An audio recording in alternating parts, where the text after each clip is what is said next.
एक दिन ठाकुर जी अपने ग्वाल वालों के संग खेल रहे थे, तो ठाकुर जी ने ऐसे खेल खेल में श्रीदामा को धक्का दिया, श्रीदामा गिर गया, बहुत जोर से रोया। ठाकुर जी बोले, अरे भैया शांत है जा, लग गई, अरे ठीक है अब शांत है जा। लेकिन श्रीदामा शांत नहीं हो गए। ठाकुर जी बोले, तुम कैसे हो? गोकुल में रह में हम, गोकुल को मतलब है जहां हर घर में 1000 गैया, उसका नाम है गोकुल। इतनी गैयान को दूध घी दही सब हमारे घर में होवे। अरे खा पी के ने बढ़िया अपनी शरीर को बनाओ, खेल खेल में लगती रहे, इतना रोवे को कहा मतलब है? तो श्रीदामा क्रोध में भर के बोला, तू तो राजा को बेटा है लाला, तो को मक्खन खावे को मिले, घी खावे को मिले, दही पीवे को मिले। हम लोग तो बेचारे गरीब ब्रजवासी हैं, हम लोग जितना दूध घी दही बना में सब कंस के लोग ले जा में हमारे यहां से। कंस ने ब्रजवासीन के ऊपर कर लगा रखो है, टैक्स लगा रखो है। कहा कि प्रत्येक ब्रजवासी को इतनो मटका भर के घी दूध दही सब मथुरा भेजना पड़े, हम लोग घर में ना रख सकें, क्योंकि कंस के सिपाही जब आके हमारे घर की तलाशी करें, यदि इतने मटका हमारे घर को प्रसारित हैं, वहां से ज्यादा यदि हमारे घर में मिल गए तो मृत्यु दंड होगा हमारा। कंस ने पूरे ब्रजवासियों को कह रखा है कि हर घर में 4 मटकी से ज्यादा नहीं होनी चाहिए, उससे अधिक आने वाला दूध घी दही ये सब मथुरा भेजना है। और यहां हर ब्रजवासी के यहां 1000 गैया, और 1000 गैयाओं का जितना दूध घी दही होता है उसमें से 4 मटकी केवल घर में रहती हैं, बाकी सब मथुरा भेजना पड़ता है। या हमारे लाला हम लोगन को खावे पीवे को ना मिले, तू तो राजा को बेटा है, तेरे नंद बाबा तो कुल के राजा हैं, या हमारे तो को तो खूब छूट है, हम लोगन को छूट ना है। ठाकुर जी बोले, ये बात है? बोले हाँ। ठाकुर जी बोले, मेहनत करें हम, गैया को पाले हम, गैया को घास खवा में हम, गैया की सेवा करें हम, और दूध पीवे को वो राक्षस कंस। अब तो मैं छोटा हूं, मेरी बात कोई मानेगा नहीं, लेकिन प्रलय तो अब तक लानी पड़ेगी। और कैसे लाएंगे? बोले, राजी राजी यदि मक्खन दूध दही नहीं मिल लो तो चोरी करके खाओ, हमारो ही मक्खन है, हमारो ही दूध है, हमारो ही दही है। लेकिन अभी हम बालक हैं, हम ज्यादा कछु बोलेंगे हमारी कोई बात मानेगो ना। लेकिन ये सद वस्तु कुपात्र के हाथ में नहीं जानी चाहिए। राजी राजी नहीं मिलता तो चोरी करके खाओ, जब कर देवे को नंबर आवेगो तो सब पूछेंगे, भाई कहां गए हो मक्खन दूध दही? बोले घर में तो है ना। बोले तो कहां गए? बोले चोर चोरी कर ले गए। और यही भाव से हम ब्रजवासी को खावे पीवे को मिला करेगो। मधुमंगल श्रीदाम बोले, लाला तू जो कहेगो सो करेंगे, लेकिन चोरी नहीं करेंगे।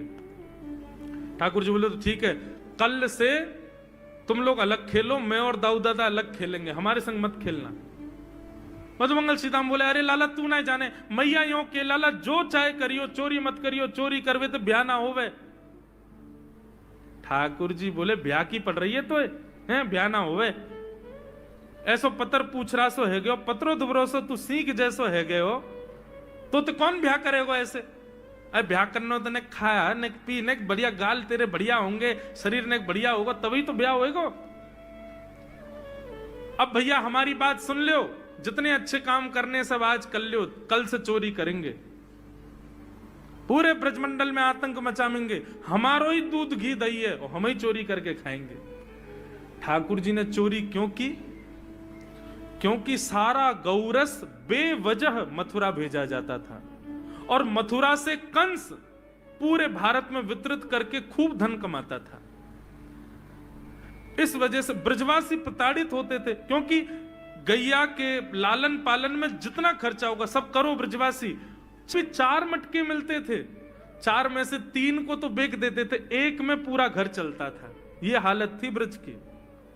इसलिए ठाकुर जी ने कहा कि भैया राजी राजी नहीं तो गैर राजी, हम जितने बाकी की मटकी मथुरा भेजे वाली उनको सबन को तोड़ फोड़ करेंगे, उनमें से मक्खन निकाल निकाल के खाएंगे, एक दूसरे को खवाएंगे, और सब यहीं रहेगो, मथुरा नहीं जाएगो कछु भी। इसलिए ठाकुर जी ने चोरी की। सबसे पहले प्रैक्टिस अपने घर में ही कर लें कैसे करनी है चोरी। सो अगले दिन ठाकुर जी सवेरे उठे और देखने लगे, यशोदा मैया देख तो नहीं रही, और ठाकुर जी चुपचाप गए महाराज जहां पर सारे मक्खन दूध दही रखे, वहां पहुंच गए गौरस भंडार में। और गौरस भंडार में एक मटकी के ऊपर से ढक्कन हटाए करके जैसे ही ठाकुर जी ने हाथ बोर के पानो प्रारंभ किया, सामने एक खंबा था, उसमें मणि लग रही थी। आज पहली बार 3.5 वर्ष की आयु में ठाकुर जी ने अपना प्रतिबिंब देखा। ठाकुर जी ने जैसे ही प्रतिबिंब में अपने रूप को देखा, अपने रूप को देख करके ठाकुर जी बोले, हो तू भी आयो यहां चोरी करवे? अपने आप से ही बात कर रहे हैं ठाकुर जी। अरे मैंने कही तो हती अपने अपने घर में चोरी करनी है, तू दारी के मेरे घर में आगो चोरी करवे? ठाकुर जी अपने प्रतिबिंब से बात कर रहे हैं। अब गौरस भंडार में ठाकुर जी की आवाज गूंज रही थी और वो गूंजते हुए रसोई घर में जा रही थी। रसोई में मैया ने सुनी, बोले ये लाला कहां थे बोल लो है? उठ गयो कन्हैया, मुकु पतो भी ना चली, नूपुरन की आवाज ना आई। मैया दौड़ करके गई तो देखा ढूंढते ढूंढते गौरस भंडार में ठाकुर जी अपने प्रतिबिंब से बात कर रहे हैं। कितनी सुंदर झांकी है ठाकुर जी की। ठाकुर जी मक्खन पा रहे हैं। बोले अच्छा अब आ तो गयो है यहां पे, लेकिन सुन चुपचाप चोरी करके भाग जाइयो, मेरी मैया बहुत मारेगी तो को।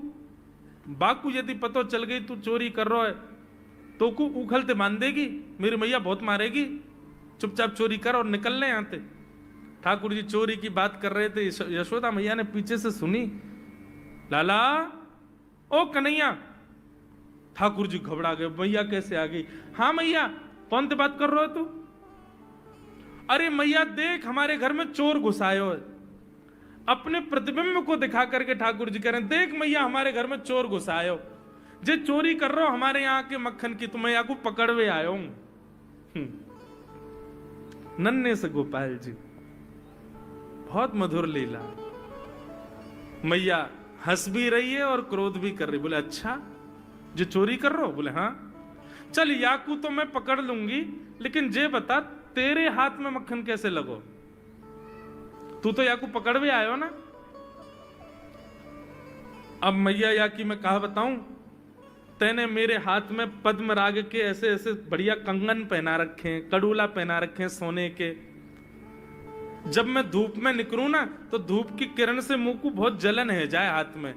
तो कल मेरे सखा मधुमंगल ने मुझसे कही, बोले लाला जे जलन तेरी दूर रह जाएगी, तू मक्खन में हाथ बोर लियो अपनो, सोई तेरी जलन दूर रह जाएगी। या हमारे मैया जलन हटावे के काजे मैंने हाथ बोरो है। मैया बोली अच्छा चल लाला, यहां तो तेरे जलन है रही और यहां मक्खन कैसे लगो? ठाकुर जी बोले मैया मैं अपनी जलन दूर कर रहा हूं। इतने में जन कहां थे एक मक्खी आके मेरे मुंह पे बैठ गई। बाकू उड़ावे के काजे मैंने जैसे मुंह पे हाथ किया सो मक्खन मेरे मुंह पे लग गो। मैया बोली लाला तू चोरी भी करन लगो और अब झूठ भी बोलन लगो मुझसे। ठाकुर जी ने ग्वाल बालों से कहा भैया मिशन फेल हो गया, घर में तो चोरी नहीं कर पाए हम, अब दूसरे इनके घर में दावे बोलो।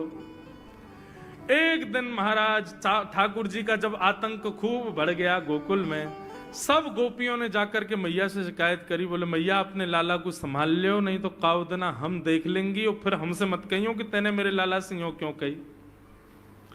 मैया बोली कहा क्यों मेरे लाला ने? गोपी बोली ये बस सुन लो और यूं बताइयो कहा ना करे तुम्हारो लाला।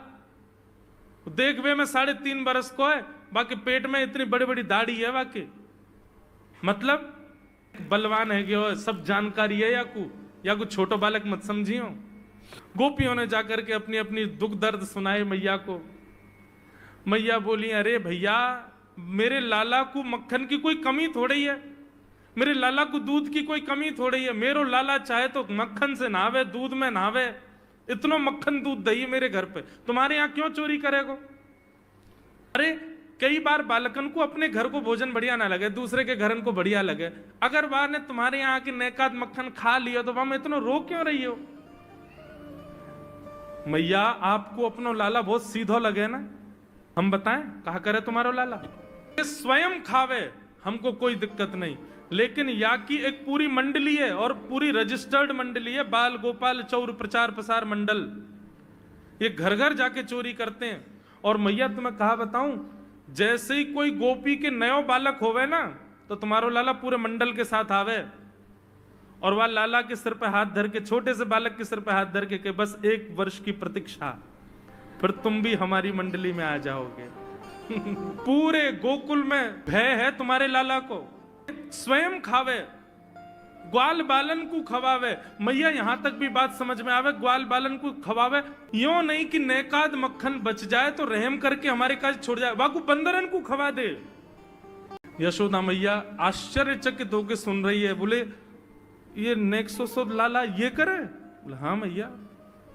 बोली मैया अगर चोरी करे तो दिक्कत, और यदि किसी कारण से हमने लाला को रोक दियो, चोरी नहीं कर पाए हमारे घर, तो हमारे रोने क्यों?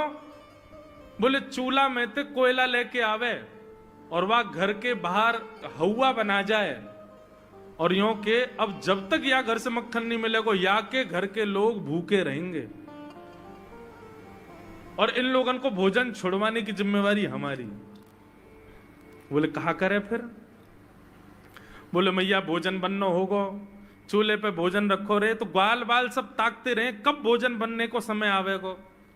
जैसे ही कछु और काम करवे के काजे गोपी ने कुट के जावे, तो कहो तो बाकी कढ़ैया में खूब सारो पानी डाल जाएंगे, सब्जी ना बन पावेगी, आटे में नमक फेंक जाएंगे। ये बात जैसे ही यशोदा मैया ने सुनी, बोले नहीं नहीं नहीं नहीं, झूठ बोल रही हो, मेरो लाला ऐसा ना कर सके।